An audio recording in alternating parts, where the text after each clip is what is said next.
Verse 9, Then spake the chief butler unto Pharaoh, saying, I do remember my faults this day. And I'd call it a little more than a fault. It's a sin for him to have done what he did. But you see, all of this is in the providence of God. These are what you call the fortuitous concurrence of circumstance. These are the things that happen. It's difficult for us to understand at times. And why did they happen? Well, they happened for a purpose. And now the chief butler says, oh, I just remember. I promised that young fellow down there in the prison that I would speak to you. And by the way, Pharaoh, he can interpret dreams. Now he tells Pharaoh his experience. Verse 10, Pharaoh was wroth with his servants, put me in ward in the captain of the guard's house, both me and the chief baker. And we dreamed a dream in one night, I and he. We dreamed each man according to the interpretation of his dream. And there was there with us a young man, a Hebrew, servant to the captain of the guard, and we told him, and he interpreted to us our dreams, to each man according to his dream he did interpret. And it came to pass, as he interpreted to us, so it was. Me he restored unto mine office, and him he hanged. Then Pharaoh sent and called Joseph.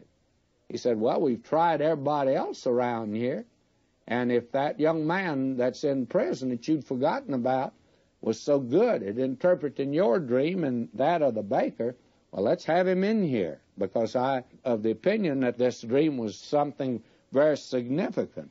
Then Pharaoh sent and called Joseph, and they brought him hastily out of the dungeon, and he shaved himself and changed his raiment, and came in unto Pharaoh.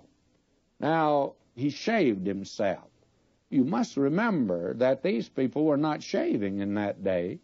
This boy, Joseph, looked like the hippie type down there in prison, not shaved. But have you ever noticed all of the statues and paintings of the Egyptians? Clean-shaven people. They have a little goatee, many of the rulers, and that goatee was there.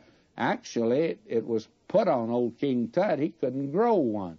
It was just put there because it added dignity to the position of the ruler. But actually, they were clean-shaven people. And in this is a tremendous message, by the way. This man is lifted up out of prison. He's shaved now. A new life is before him. He's raised up. Resurrection is here. Now he goes to the Gentile.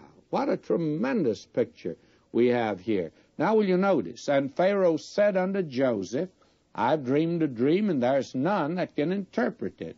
And I've heard say of thee that thou canst understand a dream to interpret it. Now listen to Joseph again. And Joseph answered Pharaoh, saying, It's not in me. He makes it clear. God shall give Pharaoh an answer of peace.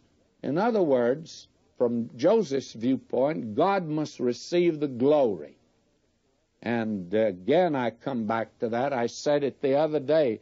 The child of God in his life should be very careful that God gets the glory for any accomplishment or anything that he does. If you and I do anything, friends, and we're the ones that are doing it, it's of the flesh. And believe me, it's not pretty.